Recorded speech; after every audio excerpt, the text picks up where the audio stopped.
Cool. Hello everybody, welcome back to another episode of Getting to Grow. This week we've got Andy Shovel. Is it Shovel? Is that correct? Yeah, sadly like the spade. Fine. Andy Shovel from This. Super excited to have a conversation with him about everything plant-based meat, how he started, what it's going on in the moment, and then obviously what's next for them in the future. So Andy, over to you if you'd like to introduce yourself, but then also tell me a little bit about your background pre-starting This. Sure. Nice to see you, Zoe. So I run This, which is one of the market-leading meat alternative brands in the UK, and we've been going 4 and a bit years. We've been the UK's highest growth food or drinks brand for the last couple of years. So we went from 0 to about 20 million annual sales in 3.5 years, and before that, I was a founder for quite a long time. So I've been a founder for 15.5 years now. It's pretty much the only job I've ever known, apart from working at McDonald's and being a. You worked at McDonald's? Yeah, I did. Yeah. What were you doing? I was on a chicken station. That's so funny. Now you do like fake, plant-based chicken. That you were literally working the chickens. Yeah. Well, much more than that. I had the business before this. I was a meat-based restaurant company, so I ran a restaurant. Yeah, I ran a burger business basically, selling tons and tons of beef a year, and chicken. So yeah, I've got pretty meaty credentials for a plant-based founder. But You do have very meaty credentials for a plant-based meat company. yeah, I had a big turnaround though, like personally. Gave up meat about 5 years ago, and then became fully sort of vegan about 3.5 years ago. Okay. Yeah, I've fully converted now, almost independently of work. I just kind of like discovered more and became very passionate about it. So how did this concept come about? So after we sold that meat-based restaurant business in 2016, Pete and I, the other founders called Pete, who's sort of one of my best mates, and been working together now for 11 years, we decided to lay down a criteria for our next business that would be something to do with sustainability and just making the world a better place, because we just wanted to make sure that we had a constructive career from here on in at that point. And so that's pretty broad, right? So we looked at solar energy, we looked at, I think there's a tidal energy idea flying around. We looked at waste management, starting an electric sports car brand, all this stuff. And then one of us, and we don't remember which one, said, have you seen this company Beyond Meat or Impossible Foods? And the other one was like, no. So we looked at it and we felt it was really exciting. And we looked at the UK market and went to Sainsbury's to buy all the stuff that was available at the time. This was about 2017, and there was nothing that we felt was compelling as meat eaters at the time. Like, we felt the branding and the products were just not really for us. So then we got on a plane, flew to the States, all in a kind of conviction building exercise. Like, is this the right thing to go and do? We did feel that the execution, especially from Beyond Meat rather than Impossible Foods, we felt the execution was really strong, and that we were excited by it, and so we decided to forge our own path in this world. And we kind of then, after coming back from the States, we basically decided that we'd commit to it and start the business. That's so exciting. Like, I love the kind of like, right, we're going to do it. Like, that's what is so fantastic about entrepreneurs, is that because so many people all the time, I'm going to start a business, and no one, like, the follow through is like the hardest part, right? So like, you guys came back and you're like, nope, we're doing it.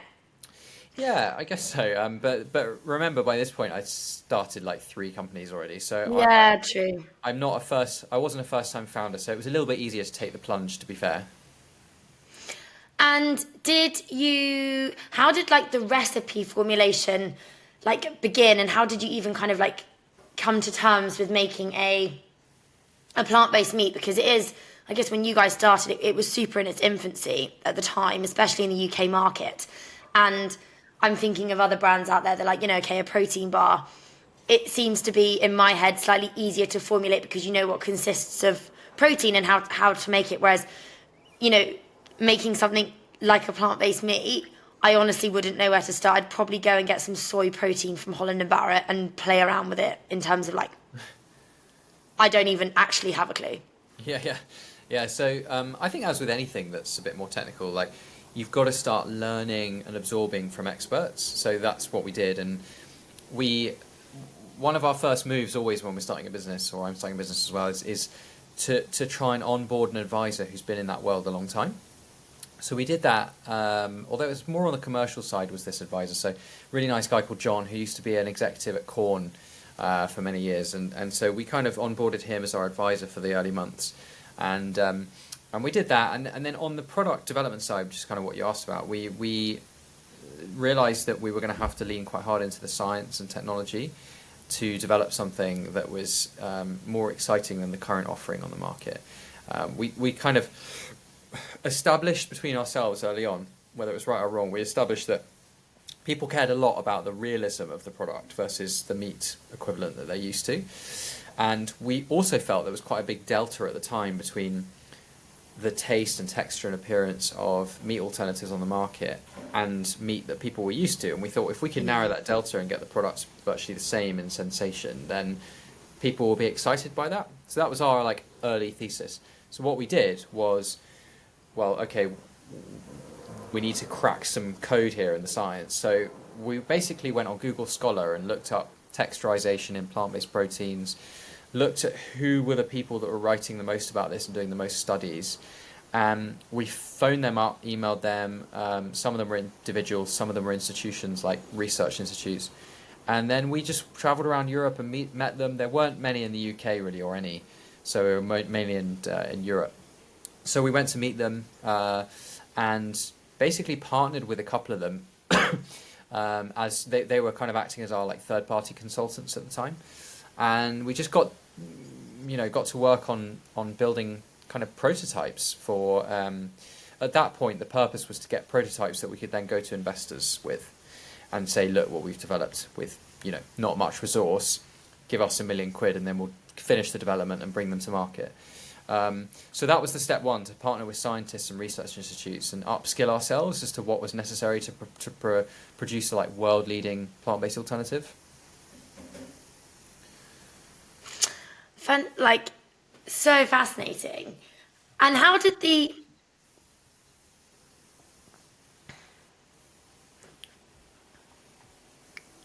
So, yeah, we basically partnered with these research institutes and individuals who we felt were at the leading edge globally of plant-based technical development. And we just got to work on iterating and improving on the current market standard and we filed a couple of patents, I think, at that early stage as well, when we discovered new ways of doing things. And then by the end, we had a prototype, which was a kind of chicken alternative at the time, and we had a bacon one as well, actually, that we felt confident enough to go to investors and say, this is what we've done. Can you give us £1 million or so, and then we'll go and take it to market, basically. So that was the process. Okay, really. I mean, I remember when you guys started and I got my hands on the chicken, and I'm not plant-based myself, but I was like so intrigued on trying it, and it honestly, like, fascinating. Like, I remember putting it in a chicken katsu curry. I made like a korma with my my partner at the time, and it was delicious. I was like, this really, like, you don't miss out on texture, you don't miss on taste, you don't miss out on flavour, you don't miss out on that mouth feel that like meat will give you. It was so like for like. It was kind of like a mic drop moment, and you're like, this is fascinating. Well, that plant-based chicken is actually being replaced after 4.5 years or whatever. It's being replaced next week. We've got a new plant-based chicken coming out, which is just, I would say it's like 30 to 50% better. It's more succulent. The shape and the texture is better. Like it's a great alternative. Okay, I'm so excited to try it. I'll get my hands on some. And you guys have built like a phenomenal brand. Like, it is a brand that people recognize, that people know, that people talk about.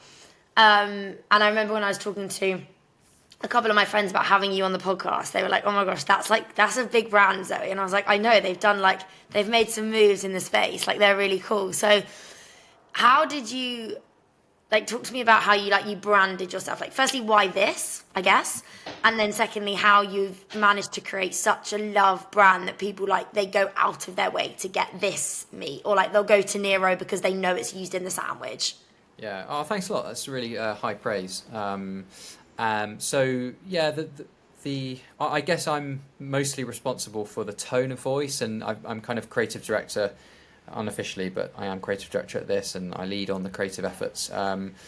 And firstly, why this? I just thought it was a funny name because it kind of confuses people, like what you having for dinner, this, and I just thought that was funny. I love that. It's also like an unusual name as well. But I have to give credit. My ex-girlfriend was the one that said it, and then I was like, yes, that's a good name. So it was kind of not just me. And then in terms of the tone of voice and stuff, it's quite a deliberate, calculated, I suppose, approach to communicating and branding of the business, because I think that when you bang on about environment and holier than thou stuff, animal ethics, whatever, I think it sort of turns people off to a degree, and they feel they're being lectured, and indirectly, I think they think you're criticizing their other life choices. So I basically decided early on that people were inherently quite defensive of plant-based stuff, and especially when you use the word vegan. So I wanted to try and distance our brand from all of those preconceived ideas and from that defensiveness. So I thought, well, what could bring people's defenses down, and what would disarm people from that sort of like slight, tense feeling? And then like humor and surprise and entertainment was where I landed. So that's why we've tried to make the brand quite entertaining and surprising and naughty and fun. And so that's essentially an explanation really as to why it is how it is. And in terms of the exact tone of voice, it's quite authentically like, I guess, my tone of voice and like how I see things, and my sense of humor as well, because I'm the one that's been leading on the ideation with all the stunts and with all the content and stuff. So it's in that sense I found it kind of easy in a way, because like it's just a reflection of my own personality to some degree.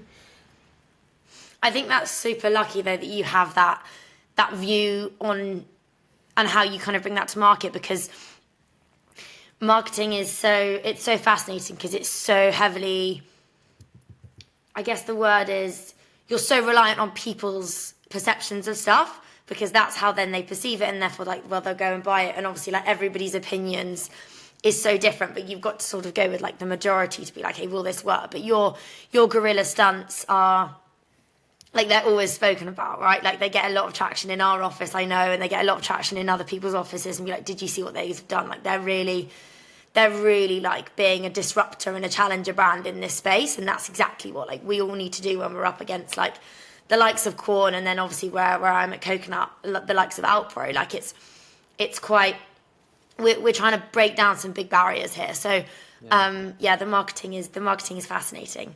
So when it was just you and Pete at the start, was it like just you two in literally like a room in your house, or had you kind of outsourced? How did that kind of formulate, and how did your team develop?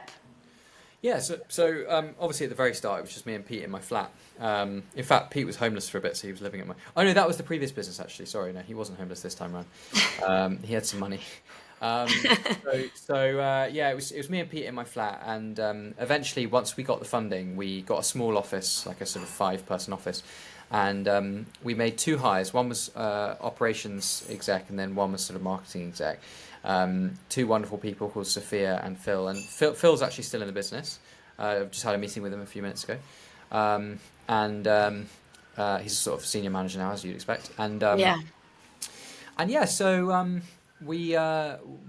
we felt like we needed to deliver the products, and I needed help on the sort of marketing side, just like implementing at the time. And so we got these 2 people on, and they were fantastic. We had a good laugh, the 4 of us. And then the truth is, I think we grew quite quickly to the extent where the team we had, which was 2 and then sort of 3 extra and then 4 extra, the team we had was way behind the size of the business for years, a couple of years. Like we were at the point at one stage where we were doing like about 6 or 7 million revenue, and there were like 5 of us or something, and it's just not enough, right? Like it was crazy. So there's a sort of recommendation in there if anyone wants it, which is that if you are growing pretty quickly, then like set the team up for more growth, and don't set the team up for kind of current stage or previous stage like us, because it caught up with us in the end, and it's actually damage that we're still undoing, because there's like a real chaos factor. and it's almost like legacy stuff from when we were just like too big for the size of team we had. I guess you've probably been quite reactive versus proactive. Yeah, and it's to be really clear as well. It's actually not like it's not just a number of people thing. It's seniority. That was our main problem. We hired really junior, amazing, talented, funny people, but junior people, and we should have probably hired a couple more senior people earlier on. And I That's think a really interesting point. it's what I see every single startup doing always as well. It's not just us. It's like it's almost unanimous actually.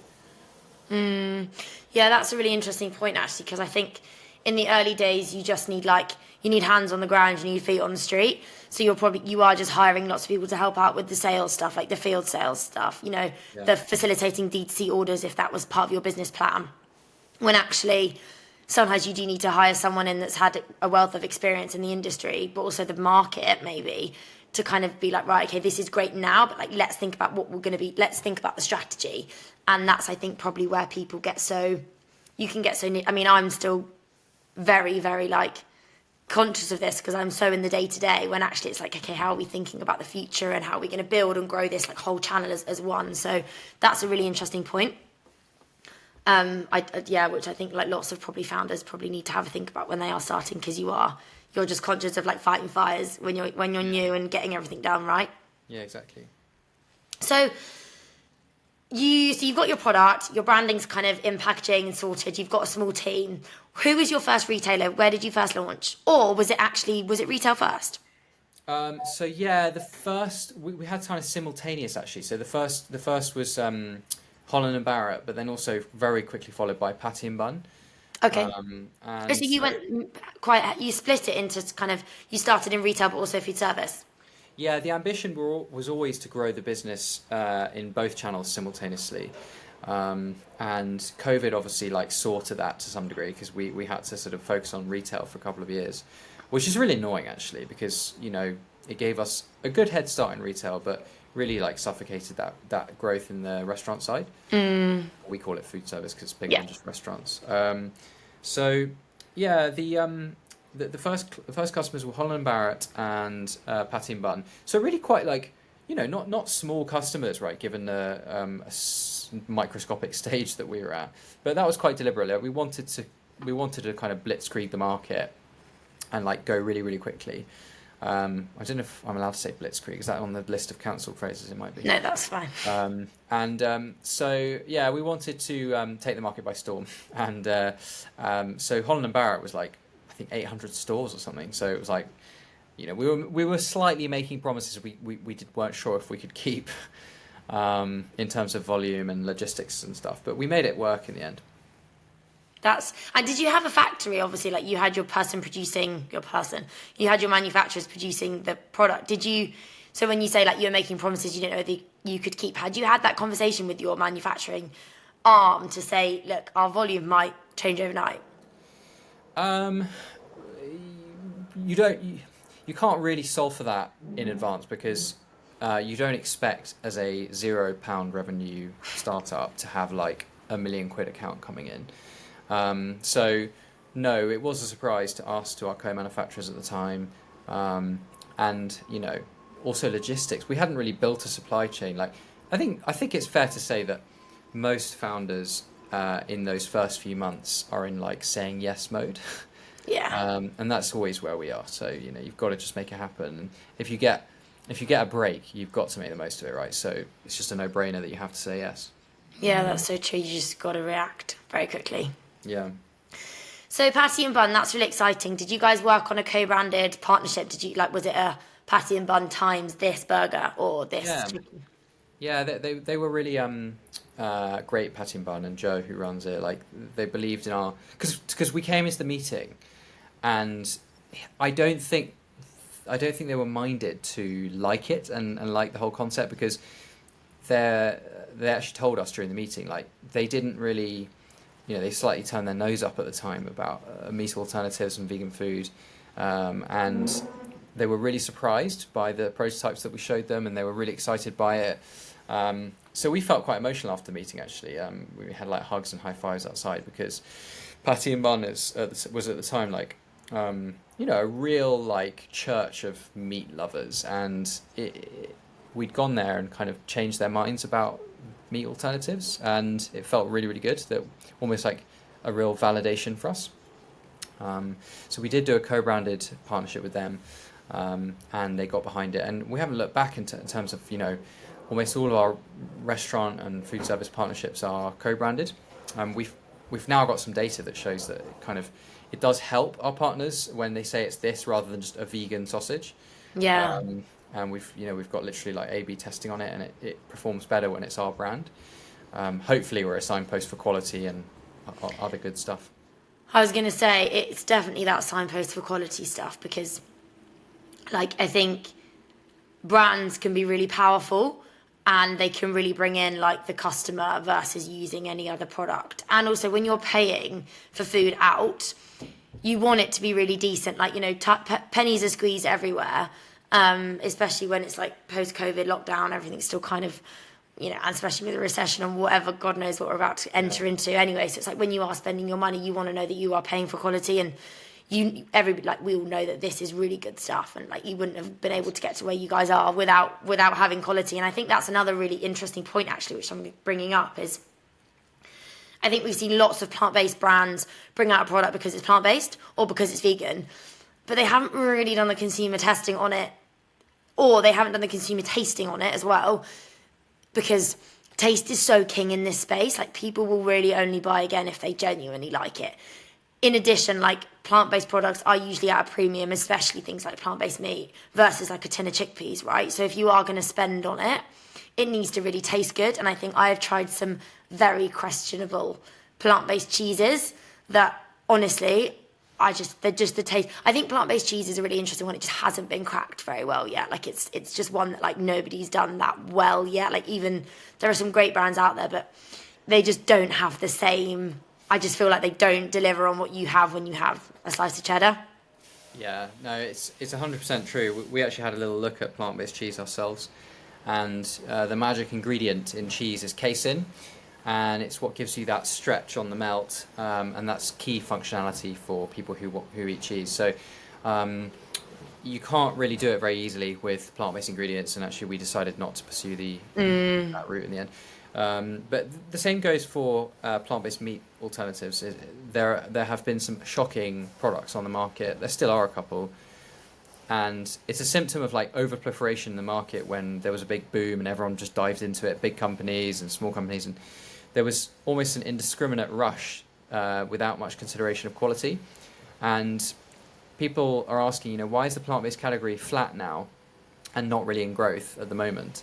And I think one of the main reasons is that loads of meat eaters piled in to trial meat alternatives back when there was a big boom, and they got let down by quality quite a lot of the time, and now they've exited the category and they might come back in a year or two. So yeah, I think we've been our own worst enemy as a category to some degree, because we haven't necessarily held a high enough bar when it comes to quality. Yeah, that's a really interesting point, because I think barrier to entry is probably potentially quite high in this category. Yeah, I mean, to be fair, like, our products are mostly £3. It's not like, it's pretty mainstream pricing, and meat, inflation in meat has actually been like extremely high compared to plant-based in the last couple of years with the cost of living crisis. So now the sort of gap between the cost of meat and the cost of plant-based alternatives is sometimes nil and sometimes a bit. Yeah. So you've launched into Holland & Barrett, you've got your patty and bun. How did you then, like, what then kind of came next, and how did you scale on that? How did you scale on that manufacturing? So Waitrose, I think, was the next one, and that was a natural fit for us, really, as any kind of slightly ABC kind of premium-ish brand tries to get into Waitrose in the UK, and the manufacturing side was not that. It wasn't a big bottleneck, actually. It was more just that first one that was quite tricky. But then that ironed itself out. But we basically then went in a few other restaurant chains as well, like Barburrito and Chilanga. I remember we got those early wins, and yeah, it was just like, it was awesome, really. I mean, because the reception was really good. We came in at a time where I think, we came in at a time where the quality of our products really had an edge. And I hope that we still do, because we've been improving and iterating and creating new products. But it was just very clear that like people's reception was really positive. So it was a kind of period of like, you know, just winning, and it felt good for the team and me and Pete. Yeah, that's exciting. I remember that. It was like a boom of restaurants. Every day I'd see on LinkedIn, I'd be like, this is stocked here, this is stocked here. And I would talk about it in our team and be like, they must have the most like what on earth? How are they doing all this? Like we have the same thing. Like we're like you, we're an ingredient. So we were like, this is really hard to do the partnership stuff because we were struggling as yogurt being put on menus, but you guys were just bashing it out. And I was like, oh my gosh, stop. You're making me look bad. I don't want to know anymore. Well, we did have the rising tide, right? Because plant-based was growing really aggressively. Yeah. So it wasn't just us. But yeah. So but what we didn't do in terms of, you know, things that we could have done better, we didn't focus on new products pretty much at all. For the first honestly, like two and a bit years probably. Like we basically just had the chicken alternatives, two of them like nuggets and pieces, and then we had the bacon and the lardons, and that was it for ages. And that's a mistake, because now we've got 28 products or something, but we took too long to extend the product range. We were too focused on like day-to-day wins and trying to get more distribution, and we just didn't think about it. So that was. Did you have an MPD team, or like was that you were too early to even have anyone in development? We had a small function, yeah. So but actually, the time I'm talking about, we probably didn't really. We hired Luke, who's still our innovation director now. We hired him not that early, really. I think he was probably number like 7 or something. So we went quite a long time, probably a year and a half or so, without having an innovation function. And you think that hindered you slightly? Yeah, definitely, because Luke and his team are, you know, so phenomenal, and we've developed so much since then. But if we'd just done it a little earlier, I think we'd be in an even stronger position now. Yeah, that's really interesting, because I think you can be really focused on the day-to-day, as we were saying earlier as well, and winning, but actually, yeah, the longer-term strategy and planning stuff maybe takes a backseat, but... Yeah. So how did your next, like, after, so once you've got you started to quite win in this area now, so you got the nuggets, the chicken pieces, the lardons, the bacon, they're quite well distributed. What was then the product that came next? And talk to me about because I've just seen recently you've got loads of like on-the-go products, which are really interesting. I saw in WH Smith actually the other day at the airport, your like chicken and bacon pasta, is that right? Yeah, we got wraps, sandwiches, Yeah. pasta salads, yeah. And so how did that kind of on-the-go formulation, and who was the one that thought, actually there's a big opportunity here in like on-the-go, like grab and go, versus like, I guess, at home / in restaurant? Well, they were quite recent. So the food to go offering has been our most recent addition to the portfolio of products, probably. So I think we only launched the first one like 9 months ago or something in WH Smith, and yeah, that's where I saw it. Yeah, it came out up in, you know, one of our kind of, you know, okay, what are we going to do for 2023 or whatever meetings, and so yeah, it was just floated. I can't remember who floated it, and then we ran it through our kind of, you know, stage and gate process, to be really boring with you, and then realised that it was an opportunity and a great chance to drive penetration and attract new customers to the plant-based category, because it's just a really different format to where we are actually. You know, it's a different consumer with a different need state. So there's a lot of cross-pollination, and, you know, people try it in food to go and then they drives consideration in the main kind of chilled area where we are. So yeah, it was a good fit. But going backwards then, you asked what was next after those first products. I think my memory's a little hazy now, but I think we did a couple of like semi-false start products, like meatballs we tried, they didn't really work. We tried these chicken isn't chicken kebabs, and they like mentally scarred my co-founder Pete, because we had some shocking supply chain issues where we ended up having to like ask our team to stand on the line and produce these, like put on white coats and hairnets and like produce them, like our marketing and ops kind of team members, as well as Pete as well doing it, and it was just a nightmare. So there were a few things that we didn't really think through. The first like real big hit we had after those initial products was the sausage that we launched. That's now been in the market like maybe 2 years. and it's now clear second in the market after Richmond, catching Richmond up, and doing like absolutely crazy sales. So that's another, like, because we were a bit worried at the beginning. We were like, are we just going to be a baking company? But now we've really diversified the revenue stream away from just bacon, and now we've Yeah. got like quite even split between like burger, sausage, chicken, bacon, and then a bunch of other stuff as well. Yeah, I mean, you guys have got a massive range. It's like phenomenal, and it's all incredibly tasting, I must say. Thank you. I want to also touch on your really exciting new partnership with ITV, Oh yeah, which I saw on LinkedIn. So massive congratulations. thanks. So how did that one come about? I think my listeners are really intrigued to hear about this. So we got introduced by one of our investors to the ITV team. I was aware of the Media for Equity deals in the past. I met with Channel 4, but for various reasons, I didn't think it was worth doing at that point, and I didn't think the Channel 4 offering was right for us. And we then, we'd just done a funding round in 22. We're going to do a funding round this year, most likely. But it just felt like, in an economic climate that's not particularly buoyant or exciting, it felt like a pretty good move, because we know we needed to market and build brand awareness. We were probably going to do TV anyway.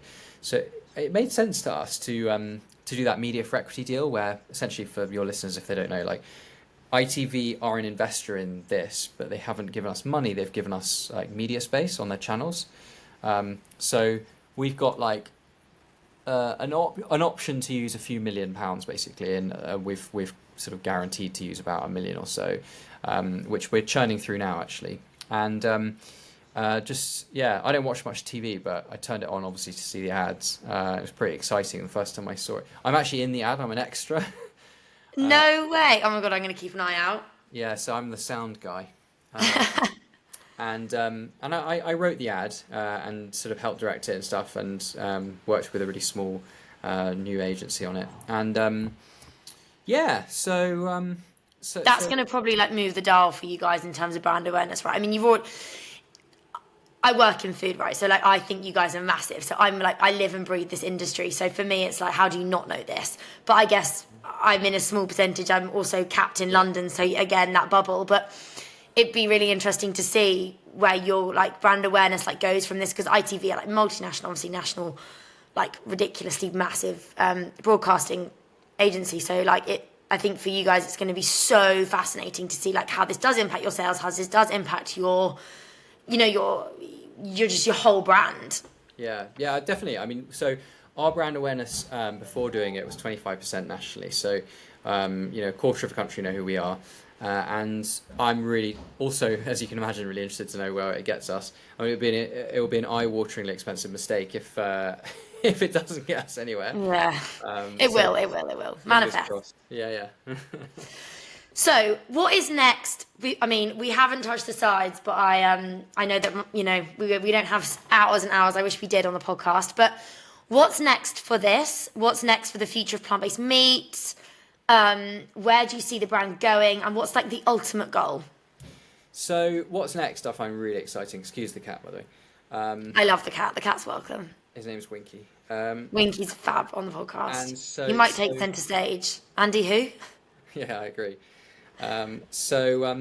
Basically, the future of our brand I find really exciting to think about. We're going to go on then, boy.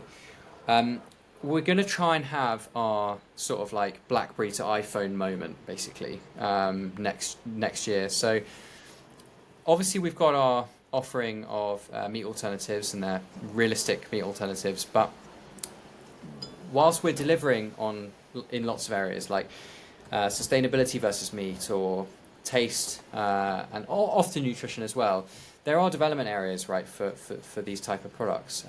There are perceptions about ultra processed foods and about health and nutrition for certain products, and regardless of how valid those concerns are, we must respond to it with what we think is a complementary range. So where I'm going with this is next year we plan to launch a whole new range of alternatives to meat that aren't like mimicking meat, and they don't have that same texture or taste or anything. Okay. and instead they're going to focus on like health and nutrition, That's digestibility. fascinating.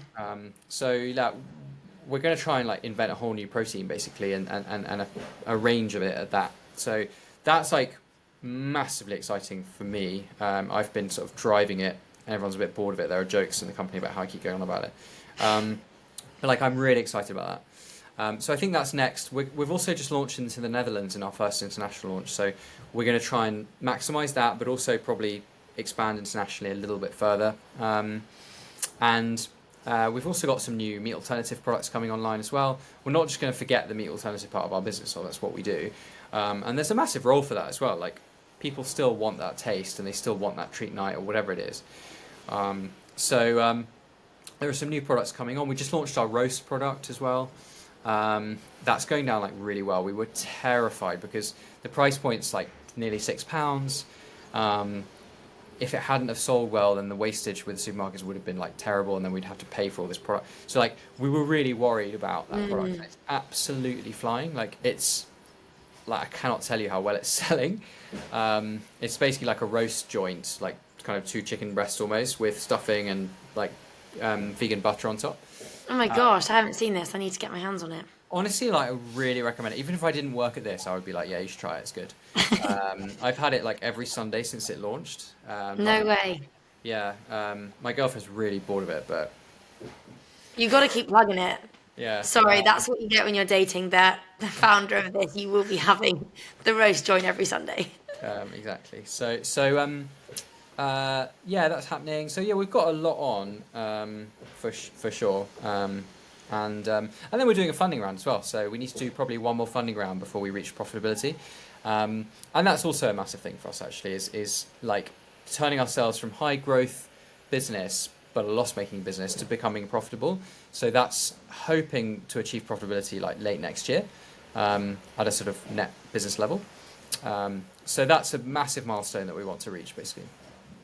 All I'm saying is I'm glad you work for a food business and you actually have some time to eat because you have access to food a lot. Because otherwise I don't think you'd be sleeping with the amount you've got going on. But it's so fascinating, and you should mad proud of like what you guys have created. It's phenomenal.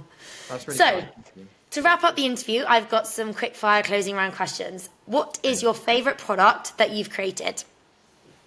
Probably our sausages for 2 reasons. I love the taste of them. And I also love pigs, so I like that they save pigs. What's your best bit of advice for somebody wanting to start their own product or brand? Don't just do it because you think you'd like it. Make sure that there's a genuine consumer unmet need, or make sure that you can create a significant product advantage over what's out there in the market at the moment. I think too many people start something because they think it's good for them. Yeah, that's a really good point. What are your favourite food brands at the moment? Rhythm 108, which is... their chocolate. Yeah, it's a plant-based chocolate brand, and I cannot tell you how many hundreds of pounds. I probably spent thousands of pounds on them actually now. Like, my cupboards are just stocked with boxes and boxes of them. I think they're the best brand, and I've tried to drive, like, the quality conversation a lot of this over the years. I'm pretty obsessive with it, and I think somebody at Rhythm 108 for sure is doing that because their quality is like incredibly high. So yeah, pretty big fan of them. I can't think of another like really big standout right now, but yeah, I like them. What's one thing you wish you'd known before you began this?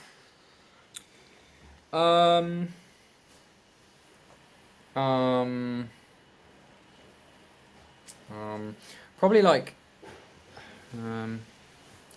just probably around team stuff. I think like it's actually caused quite a lot of pain. That topic we talked about earlier of like not hiring senior people early, that really has caused a lot of headaches in lots of different shapes and forms. And you know, whether it's HR issues, people feeling upset about their development or lack of, or people leaving, or just like loads of crap has come from that like bad decision. So I think I'd like to have known that really. Like, it's a good idea to hire senior people early on.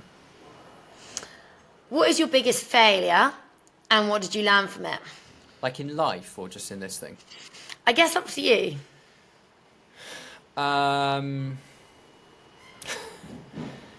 Trying to think. God, I'm trying to think of things. 'Cause I've got things, but I'm like, you don't want to hear about like relationships and stuff. Go for it. Why not? um, biggest failure.